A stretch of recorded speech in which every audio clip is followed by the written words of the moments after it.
Hello friends, career UPSC platform पर 4 जून 2025 के the Hindu newspaper के इंपॉर्टेंट करंट अफेयर डिस्कशन में आपका स्वागत है।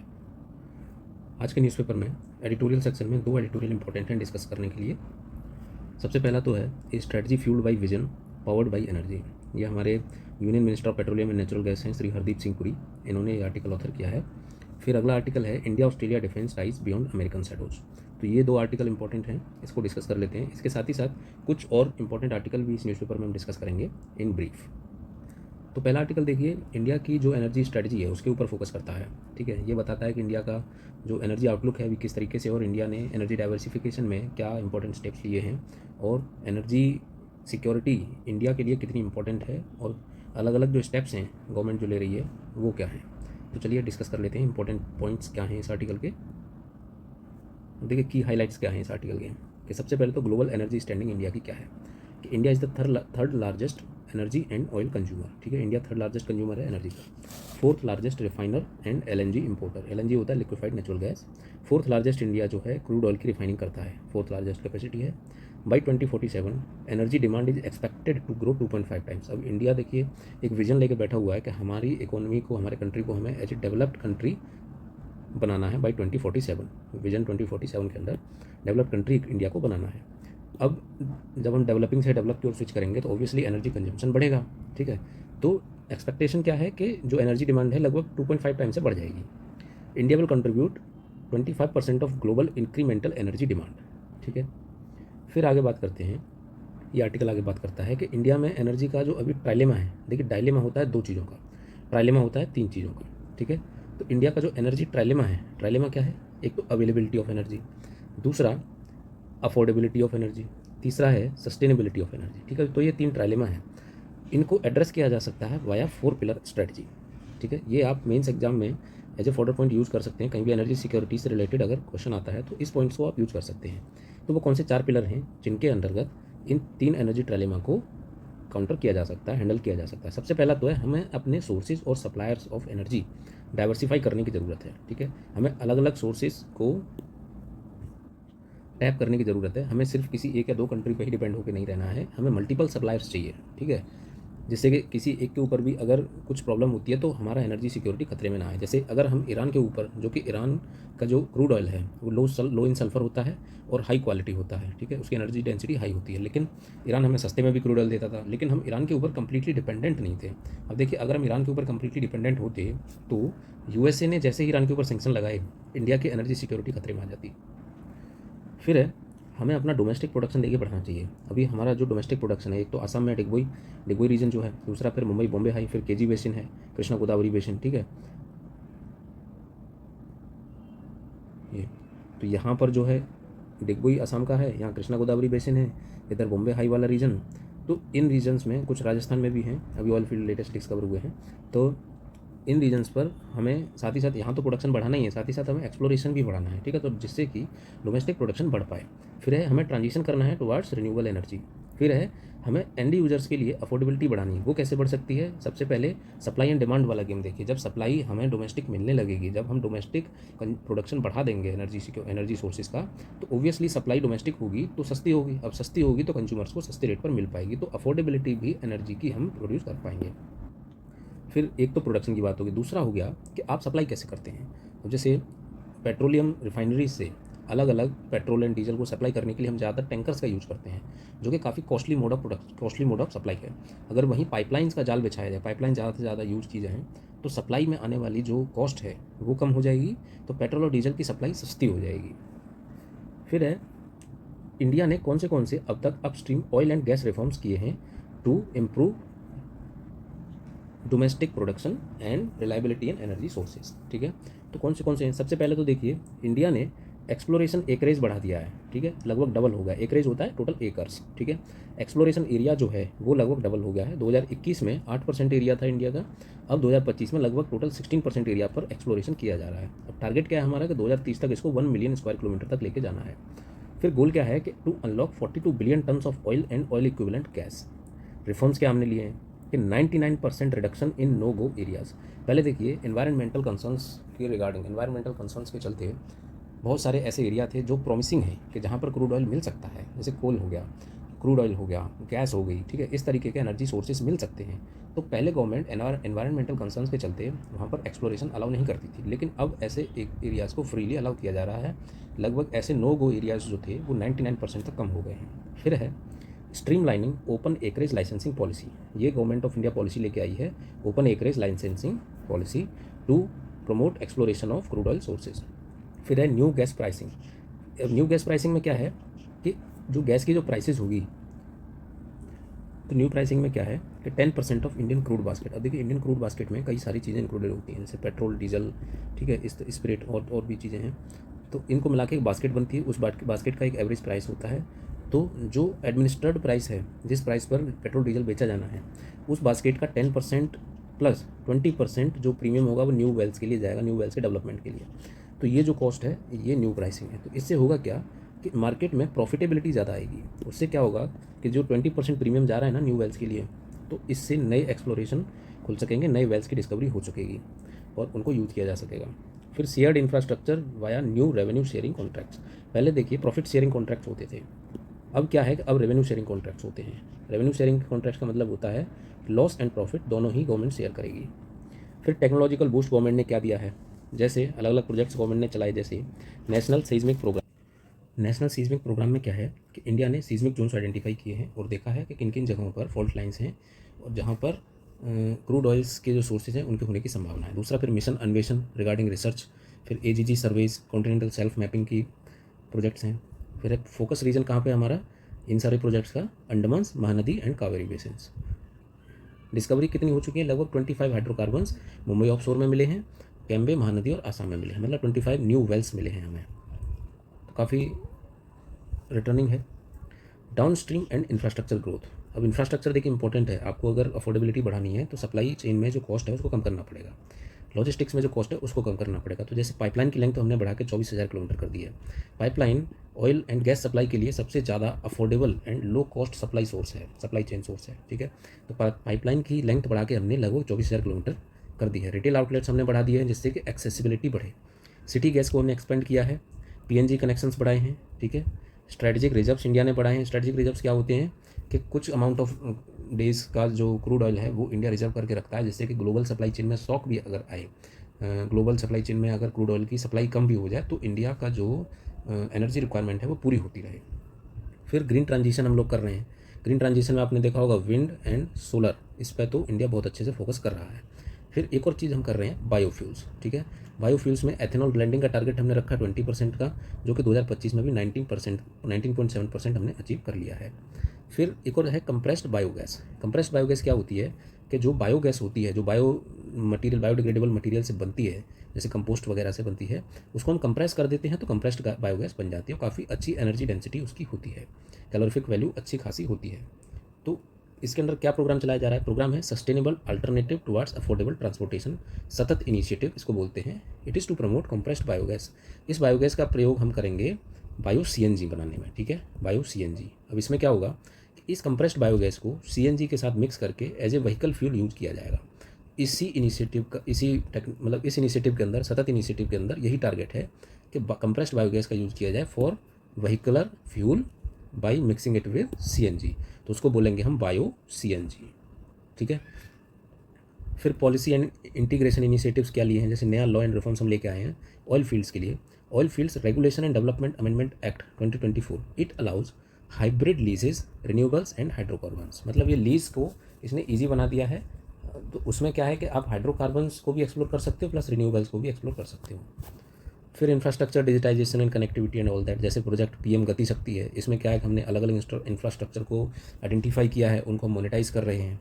फिर प्रोजेक्ट्स चला रहे हैं गवर्नमेंट ऑफ इंडिया, जैसे इंडिया और नेपाल के बीच में एक पाइपलाइन बिछाई जा रही है for transportation of refined petroleum products and gas. अब अगला आर्टिकल है इंडिया और ऑस्ट्रेलिया की डिफेंस टाइज से रिलेटेड। ये India Australia defence ties beyond American shadows. तो इस आर्टिकल में बेसिकली बात की गई है कि डोनाल्ड ट्रंप जब से अमेरिका में प्रेसिडेंट बन के आए हैं तो उन्होंने इतनी अनसर्टेन प्रैक्टिसेस ली हैं, जियो पॉलिटिकल प्रैक्टिसेस की हैं, जिसकी वजह से उनके इवन जो फ्रेंडली नेशंस हैं, जो एलाइज कहे जाते हैं उनके, ठीक है, तो वो भी सख्ते में आ गए हैं। उनको भी इतनी अनसर्टेनिटी है कि पता नहीं आगे चल के क्या होगा, यूएसए हमारा साथ देगा या नहीं देगा। अब इस विंडो को इंडिया को यूज़ करना चाहिए to better its ties with Australia, ठीक है। तो in the Indo Pacific this creates a strategic opening for India and Australia to middle powers to strengthen defence ties independent of American leadership. अब देखिए ये article फिर आगे बात करता है कि इंडिया और ऑस्ट्रेलिया के इंटरेस्ट कहाँ पर अलाइन होते हैं। सबसे पहले तो देखिए दोनों both can be complementary to each other in geo strategic manner, ठीक है। जैसे ऑस्ट्रेलिया ब्रिज करता है Indian Ocean and Pacific Ocean को, जैसे ये इंडिया है और ये ऑस्ट्रेलिया है, ठीक है। तो ये पैसिफिक ओशन हो गया, ये इंडियन ओशन हो गया, तो इन दोनों को जोड़ता है ये Australia, supporting India's maritime ambitions. अब आपको अगर इंडियन ओशन और पैसिफिक ओशन में जॉइंट मेरीटाइम एक्टिविटी करनी हो, ठीक है, कनेक्टिंग मेरीटाइम एक्टिविटी करनी हो, तो ऑस्ट्रेलिया उसमें आपको हेल्प कर सकता है। फिर है ऑपरेशनल सिनर्जी, ठीक है। Australian defence forces coalition experience complements Indian capabilities seen in recent air to air refuelling pact, ठीक है। अभी ऑस्ट्रेलियन जो डिफेंस फोर्सेज हैं उनकी जो कोalition एक्सपीरियंस है, अलग अलग कंट्रीज़ के साथ उन्होंने एक्सरसाइज कर रखी है, तो उस एक्सपीरियंस को इंडिया को यूज़ करना चाहिए अपनी डिफेंस फोर्सेज के एक्सपीरियंस को बढ़ाने के लिए। फिर है शेयर्ड रीजनल कंसर्न्स, दोनों ही कंसर्न है रिगार्डिंग चाइनाज असर्टिवनेस, तो ये एक कॉमन पॉइंट बन जाता है फॉर कोऑपरेशन। अब देखिए इंस्टीट्यूशनल मैकेनिज्म क्या स्टैंड करती है इंडिया और ऑस्ट्रेलिया के बीच में। एक तो हमारा और इंडिया ऑस्ट्रेलिया का कॉम्प्रहेंसिव स्ट्रेटेजिक पार्टनरशिप है, एग्जिस्ट करती है। 2+2 मिनिस्टीरियल डायलॉग है, ठीक है। इसके बारे में आप गूगल करके पढ़ लेना 2+2 मिनिस्टीरियल डायलॉग क्या होता है। म्यूचुअल लॉजिस्टिक सपोर्ट एग्रीमेंट हमने साइन कर रखा है, प्लस वेरियस एक्सरसाइजेस इंडिया और ऑस्ट्रेलिया की होती हैं, जैसे ऑस्ट्रा हिंद, ओसिनडेक्स, मालाबार, पिच ब्लैक। अब 5 फोकस एरियाज कौन से हैं फॉर इन्हांस्ड कोऑपरेशन। सबसे पहला है कि India should look beyond naval cooperation, तो India should conduct joint real world military exercises and establish a joint staff task forum aim for major combined tri service जैसे air force, navy and military and army tri service exercise within a decade, ठीक है। तो India को try service exercise की तरफ जाना चाहिए, सिर्फ नेवल टाइज हमको नहीं फोकस करनी चाहिए। फिर है स्ट्रॉन्गर मिलिट्री रिप्रेजेंटेशन, ठीक है। Upgrade India's defence adviser in Canberra to a 1 star officer and include army and air force representative, मतलब इसमें भी वही बात है कि हमें नेवी से आगे चल के हमें आर्मी और एयरफोर्स को भी इंक्लूड करना चाहिए। फिर है empowering ground level ideas, India should involve operational level officers in strategic discussions, ठीक है, जो वहाँ पर रह के काम कर सकें स्ट्रेटेजिक डिसीजंस में, ऐसे लोगों को हमें इन्वॉल्व करना चाहिए। And initiate fellowships and war gaming exchanges for deeper mutual understanding. फिर आगे ये कहते हैं कि इंडस्ट्रियल कोलैबोरेशन दोनों कंट्रीज़ के बीच में बहुत इंपॉर्टेंट है regarding maintenance, repair and overhaul of naval platforms and coproduce patrol boats of for Indian Ocean and Pacific island nations. इसमें देखिए ज़्यादा फोकस नेवी पे ही है, इवन आप इंडस्ट्रियल कोलैबोरेशन भी बढ़ा रहे हो तो नेवल रीजन में ज़्यादा बढ़ाओ। लेकिन डिफेंस टाइज की अगर बात की जाए तो डिफेंस टाइज को लेकर ये आर्टिकल कहता है कि सिर्फ नेवी पे फोकस मत करो, आर्मी और एयरफोर्स को भी उसमें इंक्लूड करो। फिर ये बात करते हैं कि MSMEs और स्टार्टअप्स को हमें ज़्यादा इन्वॉल्व करना चाहिए दोनों कंट्रीज़ के बीच में इंडस्ट्रियल कोऑपरेशन को बढ़ाने के लिए। अब देखिए अगला आर्टिकल है why Indian students matter to the US। अब देखिए इस आर्टिकल में फोकस करने वाली बात यह है, ये इशू क्यों आया। ये आर्टिकल पब्लिश हुआ है कि जैसे US गवर्नमेंट कह रही है कि हम वीज़ाज़ को रिवोक करना स्टार्ट करेंगे और सेलेक्टिव वीज़ाज़ देंगे, ठीक है, वीज़ाज़ की क्वांटिटी हम कम कर देंगे। तो ये आर्टिकल बेसिक बात करता है कि USA के लिए जो इंटरनेशनल स्टूडेंट्स हैं वो इंपॉर्टेंट क्यों हैं। अब देखिए बात करता है ये आर्टिकल कि जो टेम्पररी वीज़ा होल्डर्स हैं ना US में, earning US research doctorates in science and engineering, जो इंडियंस और चाइनीज स्टूडेंट हैं, specially Indian students, they are at the top, ठीक है, वो सबसे ज़्यादा हैं, ज़्यादा क्वांटिटी में हैं। फिर ये बात करते हैं कि they form high share of foreign born graduates working in science and engineering fields. तो इंडियंस जो वहाँ जाते हैं उनका काफ़ी हाई शेयर रहता है वहाँ पर साइंस एंड इंजीनियरिंग फील्ड्स में काम करने का। फिर ये आर्टिकल बात करते हैं कि जो इकोनॉमिक वैल्यू फॉरेन स्टूडेंट्स लेके आते हैं USA में वो लगभग $43.8 बिलियन की है, ठीक है, जो कि काफ़ी अच्छी खासी क्वांटिटी होती है tuition fees and spending and housing and living के थ्रू जो आती है। फिर दूसरी बात, रिसर्च पेपर जो छपते हैं तो एक तरीके से ग्लोबल जो ब्रेन है वो ड्रेन होके कहाँ आ रहा है USA में। तो ज़्यादातर रिसर्च जो एमिनेंट रिसर्चेज हो रही हैं उसका फ़ायदा USA को मिलता है कि ग्लोबल टैलेंट जो USA में आके काम करता है और जो उससे इंटेलेक्चुअल प्रॉपर्टीज़ जो जनरेट होती है। देखिए मैंने अभी वहाँ बात की इंटेलेक्चुअल प्रॉपर्टी, ठीक है। इंटेलेक्चुअल प्रॉपर्टी क्या होती है कि आप कोई रिसर्च मान लीजिए कि कोई नया इन्वेंशन हो गया तो वो इन्वेंशन जो पेटेंट होगा वो किसकी प्रॉपर्टी होगी, वो प्रॉपर्टी तो आपकी रही, लेकिन आप USA में हो तो USA में वो पेटेंट रजिस्टर होगा। तो इंटेलेक्चुअल प्रॉपर्टी किसको फ़ायदा पहुंचाएगी, सबसे पहले वो सबसे पहले USA की इकोनॉमी को फ़ायदा पहुंचाएगी। तो इस आर्टिकल में यही है। फिर अगला आर्टिकल है, देखिए एग्जाम पर्सपेक्टिव से इंपॉर्टेंट नहीं है लेकिन क्योंकि ये इंपॉर्टेंट टॉपिक है आपको ज़्यादा इंटरेस्ट देगा, ठीक है, डिस्कस करने में कि does the civil service examination need reform. Reform देखिए कब कब हुए हैं। सब पहले क्या होता था 2005 से पहले कि प्रीलिम्स में एक ऑप्शनल पेपर होता था और एक कॉमन जनरल स्टडीज़ का पेपर होता था, उनका वेटेज होता था 2:1, ठीक है। अब इसकी वजह से क्या होता था, और एक चीज़ और होती थी कि यूपीएससी का जो प्रोसेस होता था कंप्लीट एप्लीकेशन से लेकर सिलेक्शन तक, वो ब्लैक बॉक्स नेचर का होता था। यूपीएससी कभी भी कुछ भी डिस्क्लोज नहीं करती थी, इवन मार्क्स तक नहीं बताए जाते थे, ठीक है। क्वालिफाइंग मार्क्स क्या आते ये सब कुछ नहीं बताया जाता था। 2005 में आया आरटीआई एक्ट, ठीक है। आरटीआई एक्ट से लोगों ने यूपीएससी से तरह तरह के क्वेश्चन पूछना शुरू किया रिगार्डिंग कट ऑफ एंड जो क्वालिफाइंग मार्क्स हैं वो क्या है, हमारे इंडिविजुअल के मार्क्स क्या हैं। तो इसको रिजॉल्व करने के लिए गवर्नमेंट ने अपॉइंट की एसके खन्ना कमेटी 2010 में। तो 2011 में इस कमेटी ने अपने रिकमेंडेशन दे दिए। उसमें क्या किया इन्होंने कि जो पहले एक ऑप्शनल सब्जेक्ट प्रीलिम्स में ही होता था उसको हटा के 2 पेपर कर दिए, एक पेपर 1 जीएस का और पेपर 2 सीसेट का। अब यहाँ पर लेकिन ये रहा कि दोनों पेपर 1 जीएस और सीसेट के पेपर प्रीलिम्स में इनके मार्क्स कंबाइंड करके फाइनल कट ऑफ निकाली जाती थी। तो इसमें प्रॉब्लम क्या थी कि जिस बच्चे का, जिस कैंडिडेट का सीसेट बहुत अच्छा है, भले ही जीएस अच्छा नहीं है, तो वो क्वालिफाई कर जाते थे। अब इसमें क्या है कि एडवांटेज ज़्यादा था मैनेजमेंट एमबीए वाले को, इंजीनियरिंग वाले स्टूडेंट्स को, ठीक है, इनको ज़्यादा एडवांटेज मिल रहा था, जो कि अनफेयर एडवांटेज था। तो काफ़ी प्रोटेस्ट हुआ। फिर क्या हुआ कि गवर्नमेंट ने फिर से रिफॉर्म लेके आई, अरुण निगवेरकर कमेटी आई। अब इन्होंने बोला कि ठीक है, सीसेट को हम इसमें कंबाइन नहीं करेंगे, सीसेट को सिर्फ क्वालिफाइंग बना देंगे, सिर्फ जीएस 1 के पेपर, जो प्रीलिम्स का जीएस 1 का पेपर होता है, बस उसी के बेसिस पर हम कट ऑफ डिसाइड करेंगे कि प्रीलिम्स की, ठीक है। लेकिन अभी भी क्या है कि अभी भी जो इंजीनियरिंग के बैकग्राउंड के जो बच्चे हैं, इंजीनियरिंग बैकग्राउंड के बच्चे हैं, उनको ज़्यादा एडवांटेज रहता है। ह्यूमैनिटी सब्जेक्ट के हैं वो कहीं ना कहीं पिछड़ जाते हैं सीसेट में। अब जो चैलेंज है, अब मेन चैलेंज क्या है कि जो मेंस है, मेंस का पेपर जो है उसमें देखिए 4 पेपर होते हैं, 1 2 3 4, ठीक है। बाकी ऑप्शनल तो हटा ही दो, जीएस के 4 पेपर होते हैं। इन 4 पेपर में 20-20 के आसपास क्वेश्चन आते हैं, ठीक है, 20-20 क्वेश्चन आते हैं। अब स्टूडेंट्स का ये कंप्लेंट है, स्टूडेंट्स की क्या एक जनरल कंप्लेंट है कि जनरल इशू है कि जो 20 क्वेश्चन है वो बहुत ही कम समय मिलता है उनको लिखने में और बहुत ही कम स्पेस मिलता है। तो इसमें क्या है कि आप बेसिकली छोटा ही समय होगा और छोटा ही स्पेस होगा, तो उसमें फैक्चुअल डेटा ही ज़्यादातर दे पाओगे। तो आप कहीं से अपनी एनालिटिकल जो एबिलिटी है, जो एनालिटिकल आपकी स्किल है, उसको आप डिस्प्ले नहीं कर सकते, जो कि इस एग्ज़ाम की कोर डिमांड है कि एनालिटिकल होना चाहिए जो भी इंडिविजुअल है। वहाँ पर आप अपनी एनालिटिकल स्किल डिस्प्ले नहीं कर सकते। तो एक तरीके से जो अभी पैटर्न है मेंस एग्जाम का जीएस 1 2 3 4 का, वो एनालिटिकल स्किल्स को डिस्प्ले करने से रोकता है। तो अभी इसमें डिमांड ये है कि इस पैटर्न को चेंज किया जाना चाहिए, एग्ज़ाम को इस तरीके से बनाया जाना चाहिए कि वो एक तो इंक्लूसिव हो, किसी एक पर्टिकुलर बैकग्राउंड के स्टूडेंट्स को ज़्यादा अनफेयर एडवांटेज ना देता हो, और जो इस सर्विस की कोर डिमांड है कि एनालिटिकल कैंडिडेट हमें चाहिए, उसको फुलफ़िल करने के लिए फुलफ़िल कर सके, इस तरीके की प्रक्रिया डिज़ाइन होनी चाहिए, पेपर इस तरीके से डिज़ाइन होने चाहिए। फिर अगला आर्टिकल है, देखिए, building integrated photovoltaics converting building into solar assets. इस आर्टिकल में बेसिकली बात की गई है कि बिल्डिंग के डिफरेंट जो एरियाज़ हैं वहाँ पर हम सोलर पैनल्स को किस तरीके से इंस्टॉल करके बिल्डिंग को as a solar power house में कन्वर्ट कर सकते हैं। अलग अलग एरियाज़ होते हैं बिल्डिंग में, जैसे फसाड, FACAD फसाड होता है, ठीक है, बालकनी होती है, वॉल्स हो गई, ठीक है, विंडोज़ हो गए, रूफ टॉप हो गए, रूफ टॉप पे तो हम कर भी रहे हैं, ठीक है। और जो वॉल्स की जो टाइल्स होती हैं ना, आपने देखा होगा ग्लास टाइल्स होती हैं, तो वहाँ पर भी हम सोलर पैनल्स को इंस्टॉल करके एनर्जी जो जनरेशन है, अर्बन एनर्जी जनरेशन है, उसको हम बढ़ा सकते हैं। यही बात की गई है मोटा मोटी इस आर्टिकल में। अब इसकी इंपॉर्टेंस क्या है कि इंडिया का जो NDC है, ठीक है, नेशनली डिटरमाइंड कंट्रीब्यूशंस, और जो 2070 तक हमको neutral net zero carbon emission economy बन के दिखाना है, जो हमने टारगेट रखा है, उसको हम अचीव कर पाएंगे 2070 तक।